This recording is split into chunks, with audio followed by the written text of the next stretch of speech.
What's up, Game Devs? T-Chan here, and welcome to episode 7 of Game Dev Loadout, where I chat with today's most experienced game developers 7 days a week, where we learn about their background, the challenges they face, and the tools they use to reach success. And today's featured guest is Scott Brodie. Scott, it is go time. Are you ready?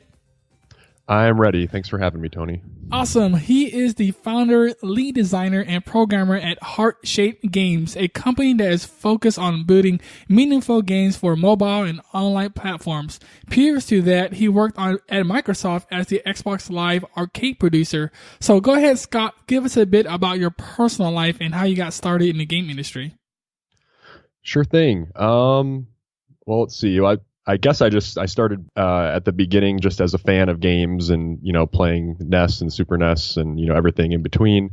And I kind of have always just wanted to be in games. And from there, I was lucky enough to find an internship with some local companies here. I grew up in Michigan, and there just happened to be one company out here called Outrage Games. And so I got started with that internship, and that led to a few other internships and eventually an internship with Microsoft.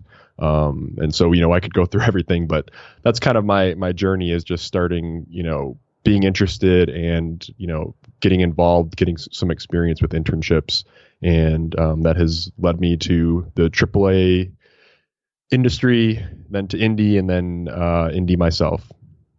Now, can you explain about what exactly is a meaningful games for mobile and online platforms?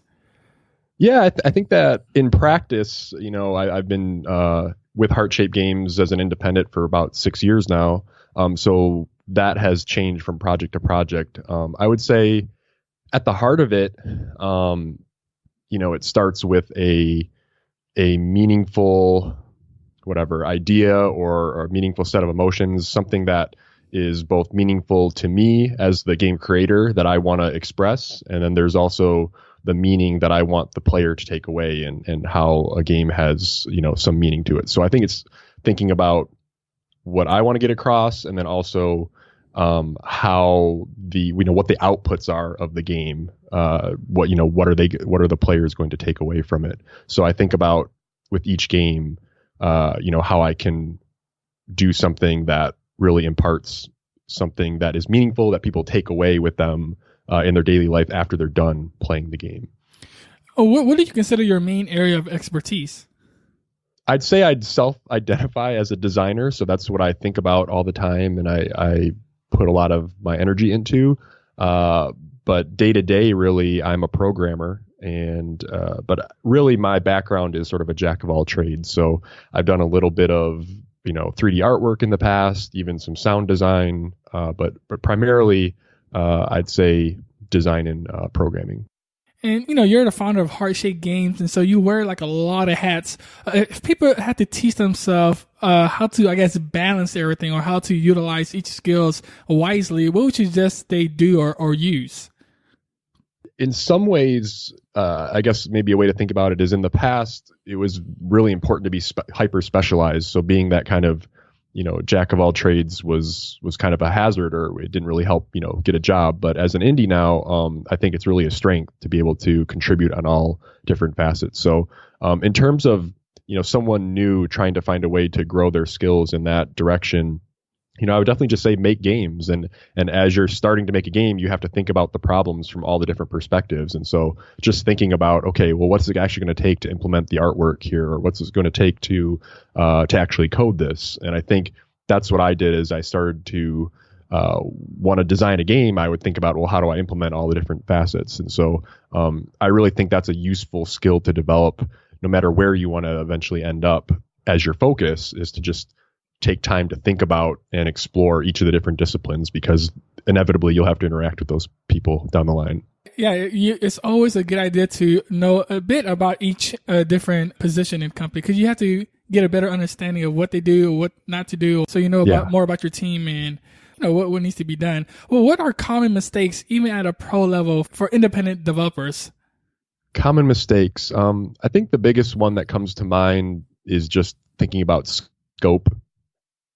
Thinking about how to actually achieve what you want and working within constraints. Because I think that's inevitably where, at least on the indie spectrum, you have to think about is like, how do I make the greatest game, or how do I make the game I want to make with the means that I have? And so I think the biggest challenge that new developers face is they don't really confront those questions early, and maybe they aren't as willing to pare down their ideas in order to make sure that they happen. Because I think ultimately,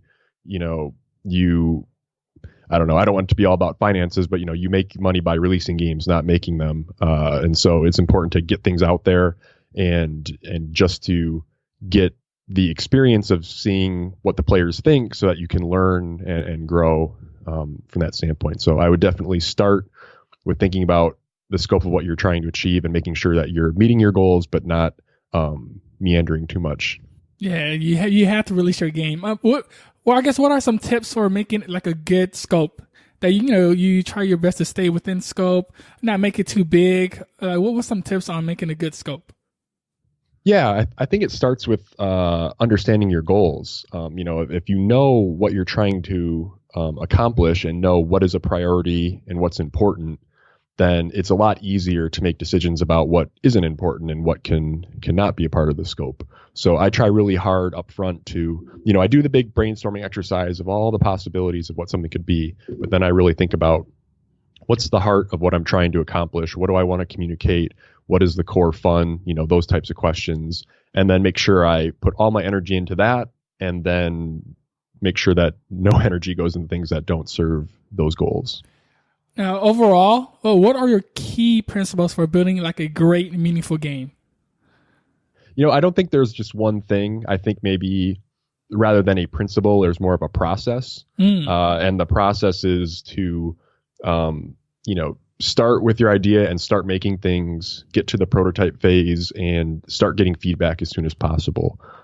Because inevitably, you're serving the players, and if they're not responding to it, then you're not going to accomplish your goal, and you're not going to impart that meaning, in my case. So I would definitely say that it's really about establishing a process of working with players, play testers, or thinking about your audience very early and adjusting. Now, let's take this on a more personal level, because, creating a game can be very long and difficult, and I'm pretty sure you had some bad moments. What was the worst moment of your career, that one moment that's still vivid in your mind? And be very detailed and give us that story.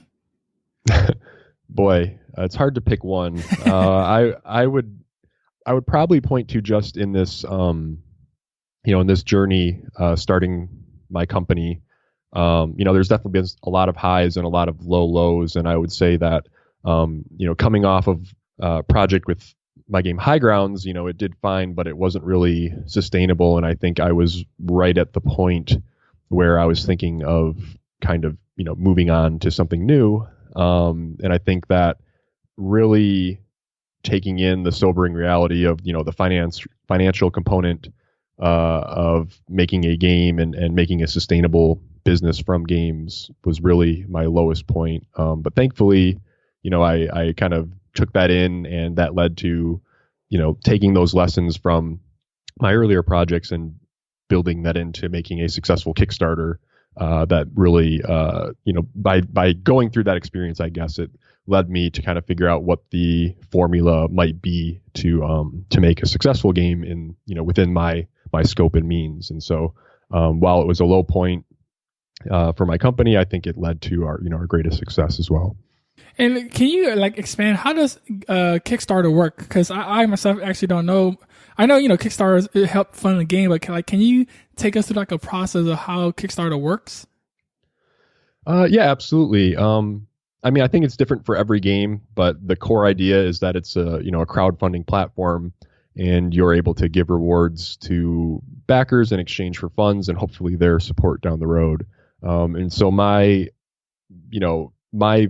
process was really to find a game that fit that formula, because there's a lot of games that are, maybe heavily story driven, or are just a giant scope, or something along those lines that maybe are harder to do when you have to be constantly interacting with the community and giving them feedback and that sort of thing, that, you might spoil the story, or, it might just not be as interesting. So we focused on a game, Hero Generations, that was really procedurally generated and could be expanded over time with new content, things that people would be excited about and that we could get feedback on early on. So I really think that Kickstarter, yes, it's a fundraising platform, but it's also kind of the start of your marketing and community building. And you want to find a game that will really feed into that versus kind of fight against it. Gotcha. Now, let's bring it back to your first story. So what exactly wasn't, I guess, sustainable about the game you were making? And what do you want to make sure game devs take away from that experience as well? Yeah, so that project was called High Grounds, and I wouldn't necessarily say it was unsustainable or if there was anything particularly flawed about it. We had a lot of success with it. It was a web collectible card game. You could actually, it's still alive and kicking right now at highgroundsgame.com. And it's basically, sort of Hearthstone before Hearthstone existed in some ways.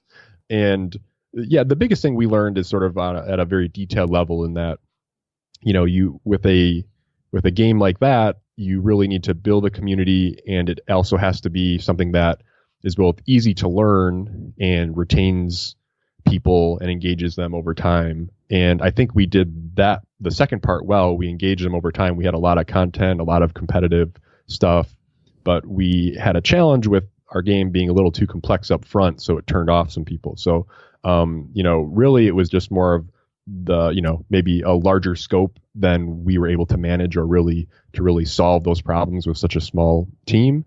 I guess overall it was just sort of like a complex project. And what we did with Hero Generations was to really work with a much smaller team, a smaller scope game that was more process driven than content driven. And I think, that was what we learned. And that's kind of been the motto we've taken going forward with all the types of games we're working on.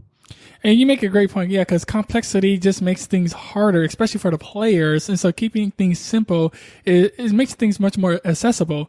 And you also make another good point is that if someone plays your game, it's also important to keep their attention, keep them engaged, even throughout the life cycle of the game.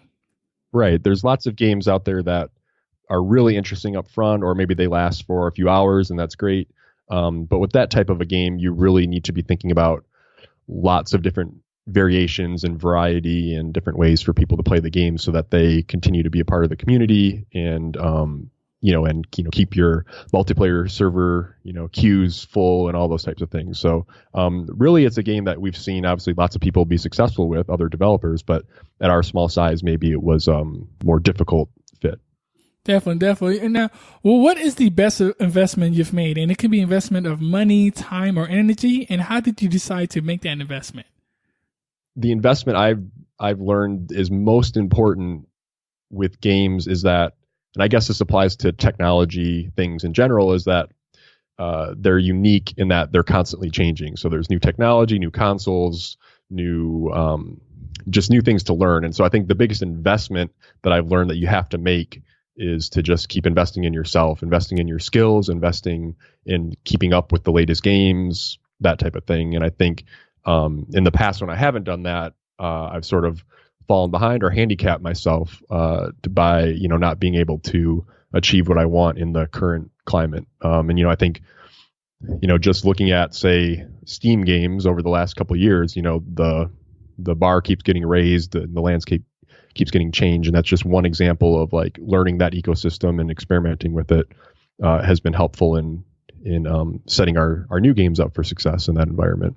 Yeah, you gotta see those trends or those changes. It's so important. Yeah, like you said, Steam. I believe the way they greenlight games now is different now. Like you say, the technology is always changing. It's changing really quickly. What is the one thing you're most excited about today in the game industry? Yeah, I guess so in some ways, this is the biggest problem and also the biggest opportunity is just that there are so many platforms and so many different types of games that can be successful that, really the design space has opened up so much than in the past. There were some very successful genres that you wanted to fit in the past, but now you can pretty much make a game in any path that you want. The challenge, of course, is that the space is fractured for fans and where they put their attention. And so you have to fight to get attention, and picking the right project is now even more critical. And in the sense that it can't just be fun, it has to be fun and able to get noticed up front and sustain itself long term, those types of things. So thinking about this, how the market has changed is both an opportunity and also a potential pitfall. I'm curious, how do you choose your next project? Do you get feedback ahead of time? So you create a prototype first and then you get users to test it out? Like, how do you get or find a trend or find a market? Yeah, I think I've been lucky to be in the position to make that decision on our own, right, as an independent developer. So I think we spend a lot of time prototyping, putting it in front of people, and then seeing who it appeals to versus, say, the opposite direction, which is, hey, there's a flashy market. There's a bunch of people who are playing a certain game. Maybe we should cash in on that. So I suppose you could go both ways, but I think the path for independent developers, and me specifically, is to try to find a unique prototype that stands out and finds its audience that can be sustainable for me at my size, is really the path that we take. And, to be fair, we've made a lot of prototypes and even polished them to a certain degree and gotten to a point where we realized that, hey, maybe this market isn't as big as we thought, and we've had to kind of shift either by changing the game or changing to a new direction. So I would definitely say that is the process. Awesome. Don't forget Game Devs. You can check out GameDevLoadout.com for all the show notes. You can also subscribe to my email list to get tips and updates. And now we have reached a crunch time, the phase that Game Devs dread, but we are here to overcome it. Basically, Scott, I would ask you quick questions and you'd be giving us a ton of valuable information in return. Are you ready to crush it and release this show? Let's do it. What was holding you back from becoming a game developer? Sorry, this probably won't be quick. I guess just developing enough production skills to be effective. Like, I feel like I wanted to be a designer from the get-go, and I think realizing that you're not just going to be a designer, and you have to be able to find ways to contribute and sort of use those production skills of programming and art to then find ways to influence the design. And I think that would be my biggest thing that was ever holding me back was just kind of stepping away from or focusing on those hard skills initially. But I've since done that, and I'm happy that I have. What's a personal habit that contributes to your success? Yeah, I think what we talked about before, just that process and that habit of always looking at ways to get the game in front of people, because I think you can get too ego driven and think, oh, I've got the best ideas, but really what matters is, how actually people respond to it. What's the best piece of advice you ever received? The best piece of advice is just to find mentors, to go out and learn from people directly versus looking into books or anything like that. I feel like I've learned so much more from learning from people. And I guess the separate piece of advice that's tied to that is to just go make games, make something, and then you have something to talk about. You can, hey, I've got this prototype. Can you give me feedback on this game? Versus just talking in theory or at a higher level. You produce something and now you can learn from it by analyzing it, and ideally do that with experts or people who really understand, the problems you're facing. When you say they should go find mentors, how would game developers go about doing that? Yeah, it's really, really okay. It's not tough to find a mentor. I think if you go up to whoever, John Carmack, it's going to be very hard to go approach a busy executive like the top end people and get a lot of their time per se. But I think looking in your local communities, and then really like I said, make a game, put it out there, and you never know who might be a part of a group or might be interested in your game and might be willing to give you feedback. So finding those venues to get in front of people will help you strike up those relationships, I think. Yeah, definitely. When you put out a game, you might catch someone's high executive attention. They might message you or call you out on something and give you an opportunity. You just never know until you release that game. How has a failure set you up for later success? I wouldn't call this a failure, but at Microsoft, I think I was looking for opportunities to get my hands dirty and, make things. Whereas, I was spending a lot of my time as a producer, talking with people, that type of thing, but not really in the core development side of things. And I realized that, inevitably I was kind of battling against something that wasn't there and that I could solve by just going and doing it myself, either in my off time or eventually starting my own company. So I think realizing and kind of hitting those walls made me recognize that this is something that I really cared about and wanted to do, and that I might have to take the hard way to do it, but it helped me realize that this is something I cared about and that I should really go for it. Share an internet resource we game devs should use. There's so many. I think the most obvious one is gamasutra.com. For the longest time, I've been a long-time reader of them, and I think that it's a great place to kind of get tapped into the community and become a part of it, because a lot of professional developers are there and very willing to share their knowledge. So I would say start there, and then the other one is just Trello. I use that to organize my life and all of our projects. It's a great web-based product, so it's kind of a silly thing to call out, but I think it's so important to the day-to-day job that you can lose sight of that it's just a simple free web-based thing that a lot of people could start using. Now, this next question is a bit of a doozy, so take your time if you need to. Imagine you woke up the next morning in a brand new world and you knew no one. You still have all the experience and knowledge you currently have today. Your food and shelter is taken care of, and you have a laptop. What would you do step by step on a path to become a great game developer? That is quite a doozy. Well, so that scenario, what immediately comes to mind is that, okay, the constraints in a lot of ways are gone, right? The usual constraints that you work within wouldn't be there. And so I think you have to, in some ways, put constraints on yourself to learn in that situation. But I don't know. I would go look for someone to talk to, or find some materials to start making a prototype with. I would really just go searching for things to sort through, I suppose.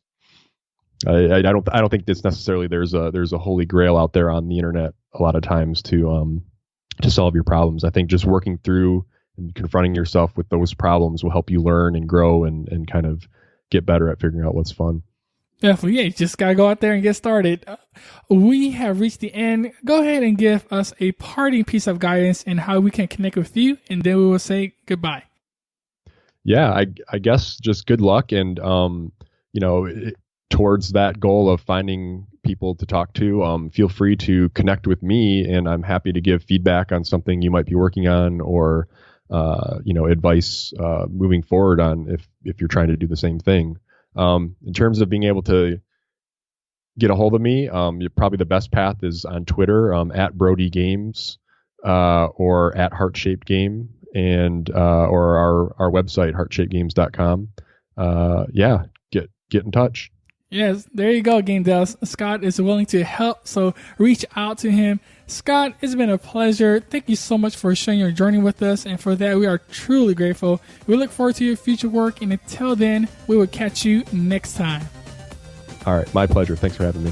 Thank you, Game Devs, for listening, and remember that knowledge is only potential power. Execution is the game. So equip yourself with the best loadout and take action today. Go check out GameDevLoadout.com for all the resources. You can also subscribe to my email list to get an awesome freebie, or contact me for feedback, because I would love to hear what you have to say. Until then, join me on the next episode. T-Chan out.